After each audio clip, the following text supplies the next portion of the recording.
കണ്ണൻ ഇപ്പോൾ വിലാപയാത്രയെക്കുറിച്ച് പറയുമ്പോൾ നമ്മൾ ഇ.കെ. നായനാരുടെ വിലാപയാത്ര 2004 കണ്ടിട്ടുണ്ട്. ഇന്നിപ്പോൾ ഈ വിലാപയാത്ര കടന്നു പോകുന്ന വഴികൾ ജില്ലാ കമ്മിറ്റികൾ തിരുവനന്തപുരം, കൊല്ലം, ആലപ്പുഴ 3 ജില്ലാ കമ്മിറ്റികളുടെ പരിധിയിലൂടെ VS-ന് ആദരാഞ്ജലികൾ അർപ്പിക്കാനുള്ള പോയിന്റുകൾ പാർട്ടി നിർദ്ദേശിക്കുന്നുണ്ട്.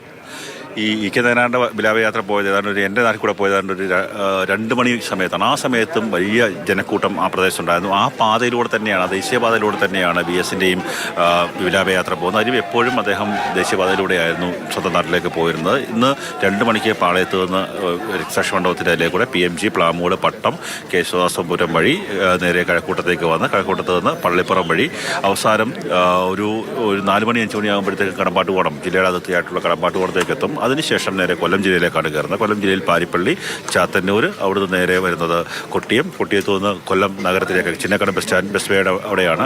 പല ഏരിയ കമ്മിറ്റിയിലെ നിന്നുള്ള പ്രവർത്തകരും അംഗങ്ങളും അല്ലെങ്കിൽ VS-നെ സ്നേഹിക്കുന്ന ആൾക്കാരും അവിടെ വരുന്നു. കാവനാട്, ശക്തികുളങ്ങര ഭാഗത്ത് കാവനാട് നിന്ന് ചവറ, കരുനാഗപ്പള്ളി, ഓച്ചിറ, കൊല്ലം ജില്ലയുടെ അതിർത്തിയായിട്ടുള്ള ഓച്ചിറയിൽ നിന്ന് നേരെ അദ്ദേഹത്തിൻ്റെ ജില്ലയായ ആലപ്പുഴയിലേക്ക് കയറുന്നു. ആലപ്പുഴയിൽ കായംകുളം, ഹരിപ്പാട്, അമ്പലപ്പുഴ, നേരെ വണ്ടാനം വഴി പുന്നപ്രയിലേക്കാണ്, അദ്ദേഹത്തിൻ്റെ വീട്ടിലേക്കാണ് വിലാപയാത്ര പോകുന്നത്. ഇന്ന് 2 മണിക്ക് തുടങ്ങി ഏതാണ്ട് 9 മണിയോടുകൂടി ആലപ്പുഴയിലേക്ക് എത്തിക്കാമെന്നുള്ളൊരു പ്രതീക്ഷയാണ്. പക്ഷേ അത് പ്രതീക്ഷ മാത്രമാകാനാണ് സാധ്യത. VS-നെ കാണാൻ ഒട്ടേറെ ആൾക്കാർ ഈ ദേശീയപാതയുടെ പണി നടക്കുകയാണ്, നിർമ്മാണ പ്രവർത്തനങ്ങൾ നടക്കുകയാണ്. ഈ ദേശീയപാതയുടെ ഈ വശങ്ങളിലും എത്തും. അവരെയൊക്കെ കാണിച്ച് അവർക്കൊക്കെ ഒരു സല്യൂട്ട് നൽകാനുള്ള അവസരം നൽകിയ ശേഷമായിരിക്കും വിലാപയാത്ര കടന്നു പോവുക. അതെ, VS ആണ് കടന്നു പോകുന്നത്. അതുകൊണ്ട് ഈ സമയക്രമീകരണങ്ങൾ അതുപോലെ തന്നെ ആകണം എന്നില്ല.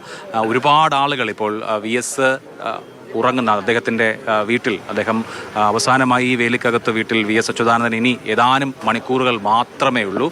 ആ സ്ഥലത്തേക്ക് VS-നെ കാണാൻ വേണ്ടി ഇപ്പോഴും ആളുകൾ ഈ റോഡിൻ്റെ അപ്പുറത്തെ എൻഡിലേക്ക് ഞാനിവിടെ നിന്ന് നോക്കിയാൽ കാണാം, ആളുകൾ ഇപ്പോഴും വന്നുകൊണ്ടിരിക്കുകയാണ്. ഇവിടെ പൊതുദർശനത്തിനുള്ള സൗകര്യം ദർബാർ ഹാളിലാണ് ക്രമീകരിച്ചിരിക്കുന്നത് എന്ന് CPIM അറിയിച്ചിട്ടുണ്ട്. പക്ഷേ VS-നോടുള്ള സ്നേഹം ഇങ്ങോട്ട് ഈ വഴികളിൽ, ഈ വഴിത്താരകളിൽ എത്തുന്നതിന് VS-നോടുള്ള സ്നേഹം ഒരു പ്രേരണയാവുകയാണ്.